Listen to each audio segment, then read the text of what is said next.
Hi ಎಲ್ರಿಗೂ ನಮಸ್ಕಾರ. ಇವತ್ತು ಸ್ವಲ್ಪ ಹಾರ್ವೆಸ್ಟ್ ಮಾಡೋಣ ಬನ್ನಿ.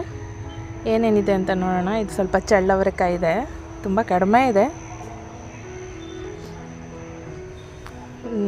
ಹಾಗೆ ಬಿಡೋದು ಬೇಡ ಅದನ್ನ ಅಂತ ಹೇಳಿ ಯಾವುದಾದ್ರೂ ತರಕಾರಿ ಜೊತೆಗೆ ಅದು ಮಿಕ್ಸ್ ಮಾಡಿ ಅಡುಗೆ ಮಾಡೋಣ ಅಂತ ಮಾಡ್ತಿದ್ದಾರೆ, ಹಾರ್ವೆಸ್ಟ್ ಮಾಡ್ತಿದ್ದಾರೆ.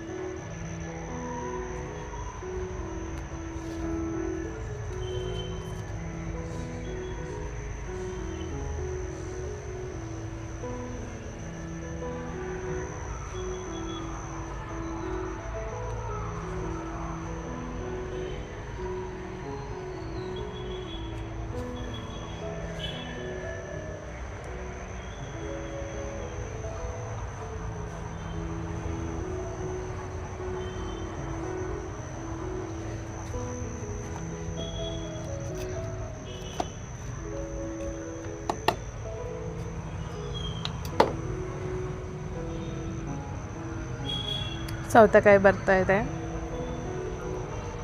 ಸೌತೆಕಾಯಿ ಮಾತ್ರ ಗೊತ್ತೇ ಆಗೋದಿಲ್ಲ, ಅದು ಹಸಿರು ಮಧ್ಯಕ್ಕೆ ಇರೋದ್ರಿಂದ ಆಗಿರೋದು ಕೆಲವೊಂದು ಸಲ ಬಲ್ತು ಹೋಗಿರುತ್ತೆ. ಆವಾಗ ನಮಗೆ ಗೊತ್ತಾಗುತ್ತೆ ಇಲ್ಲೊಂದು ಸೌತೆಕಾಯಿ ಇತ್ತು ಅಂತ ಹೇಳಿ. ಹಾಗೆ ಎಷ್ಟೋ ಸಲ ಆಗಿದೆ ನಮಗೆ.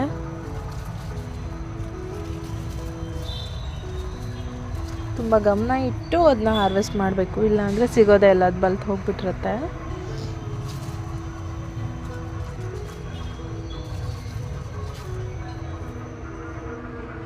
ಹಾಗಲಕಾಯಿ ಆಗಿರಬಹುದು, ಇದೆಲ್ಲ ಎಲೆಗಳ ಮಧ್ಯಕ್ಕೆ ಗೊತ್ತೇ ಆಗೋದಿಲ್ಲ.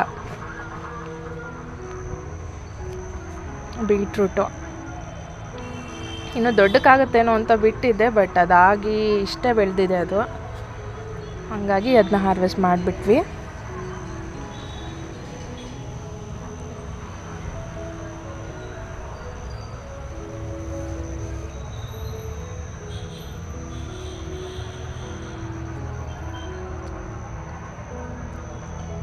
ಸೊಪ್ಪಿನ ಪಲ್ಯ ಫ್ರೈ ಮಾಡೋದಕ್ಕೆ ಚೆನ್ನಾಗಿರುತ್ತೆ.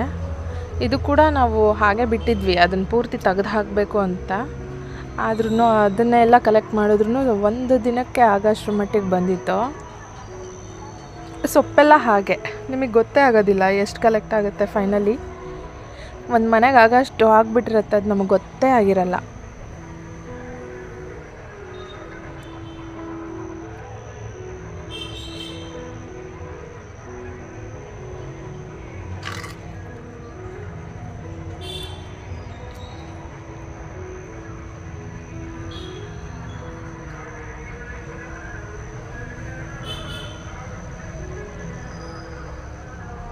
ಕ್ಯಾಪ್ಸಿಕಮ್ ಇದು 2ನೇ ಸಲ ಹಾರ್ವೆಸ್ಟ್ ಮಾಡ್ತಾಯಿದ್ದೀವಿ ನಾವು. ಮೊದಲನೇ ಸಲ ಹಾಗಾಗಿ ಎಷ್ಟು ಬೇಕೋ ಅಷ್ಟು ಕಿತ್ಕೊಂಡು ಹೋಗಿಬಿಟ್ಟಿದ್ವಿ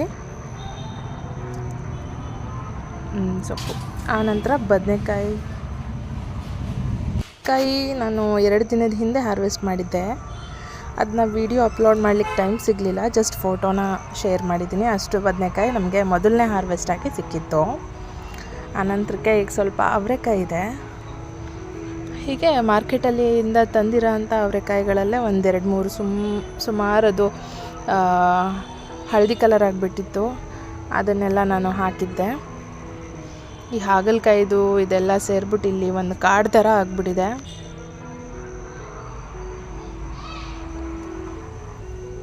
ನಮ್ಮ ಯಜಮಾನರು ಅವರೆಕಾಯಿನ ಹಾರ್ವೆಸ್ಟ್ ಮಾಡ್ತಿದ್ದಾರೆ. ಇದು 2 ಬೇರೆ ಬೇರೆ ದಿನದಲ್ಲಿ ನಾವು ಶೂಟ್ ಮಾಡಿದ್ದಂತಹ ವೀಡಿಯೋಸು.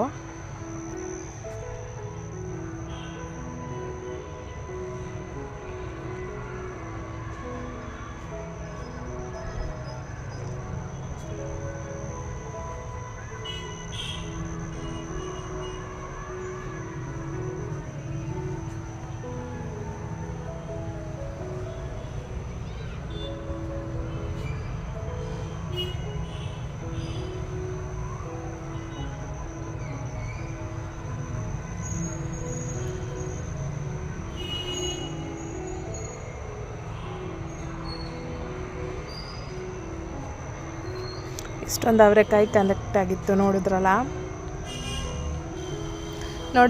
ನಂತರದ ನೆಕ್ಸ್ಟ್ ಹಾರ್ವೆಸ್ಟಲ್ಲಿ ನಾನು ನಿಮ್ಮನ್ನು ಭೇಟಿ ಆಗ್ತೀನಿ. ಬಾಯ್ ಎಲ್ರಿಗೂ.